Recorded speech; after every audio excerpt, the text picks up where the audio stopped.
Zbulim madhështor për Shqiponjën, si është e mundur që një shpend me një tru sa gjysma një kokërare të shohë dhe të perceptojë më shumë se sa njeriu. Si është e mundur që të bëj mira e mira kilometra duke u kthyer në të njëjtin vend, tek e njëjta pemë dhe tek e njëjta deg ku gjendet foleja. Pra si? Nuk ka asnjë hartë, asnjë GPS, madje thuhet se nuk ka as edhe kujtesë të mjaftueshme për të mbajtur mend zonat apo planetin, e megjithatë nuk humbet kurrë. Pra kjo është Shqiponja.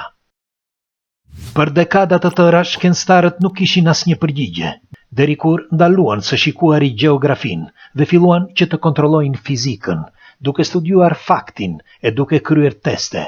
Shkencëtarët kanë zbuluar se brenda syrit të Shqiponjës jeton një proteine rrallë, e quajtur kriptokrom, dhe kur rrezet e diellit e godasin atë, veçanërisht drita blu, elektronet brenda kësaj proteine përkthehen në lëvizje ose në emocione, për një moment shumë të shkurtër, pothuajse të pakapshëm nga testet, por themelor për trurin e tyre.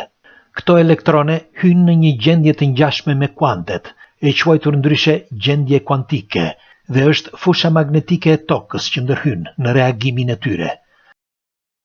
Rezultati i nxjerrë nga testet pra është madhështor.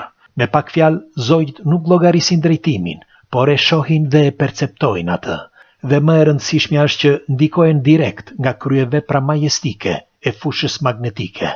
Një model vizual i zbehtë, por që ndryshon, indikuar nga fusha magnetike e planetit, por i mbi vendosur direkt në shikimin e Shqiponjës.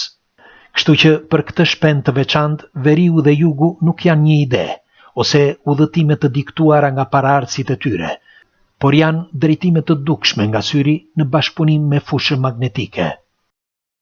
Por kjo është vetëm gjysma e zbulimit të këtij sistemi kompleks, sepse është zbuluar gjithashtu se brenda sqepit të shpendëve gjenden disa kristale mikroskopike të magnetizuara, që përmbajnë hekur natyral, dhe ato fizikisht e drejtojnë shpendin me fushën magnetike të tokës, duke vepruar teknikisht pra si busull biologjike.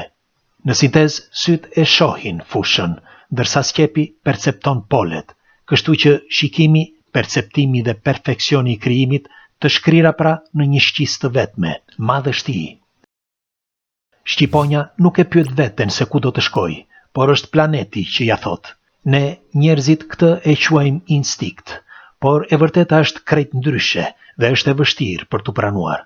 Njeriu mendon se shumë krijesa në këtë planet thjesht fluturojnë në qiell, apo të tjerat që lundrojnë nëpër ujëra janë specie të rëndomta, me shqisa banale, por ato janë të lidhura direkt me tokën dhe natyrën, dhe njeriu nuk do ta pranoj kurrë që ka specie në këtë planet, si për shembull Shqiponja, që mund të shohë atë që ne nuk mund të shohim kurrë. E ndonse për ne është e tmerrshme, ato kanë lidhje shumë herë më të forta me tokën dhe magnetizmin se sa ne.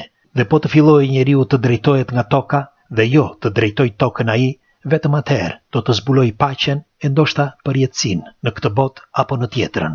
Ju, ç'mendim keni për këtë zbulim? Pres komentet tuaja dhe shpërndajeni pafund.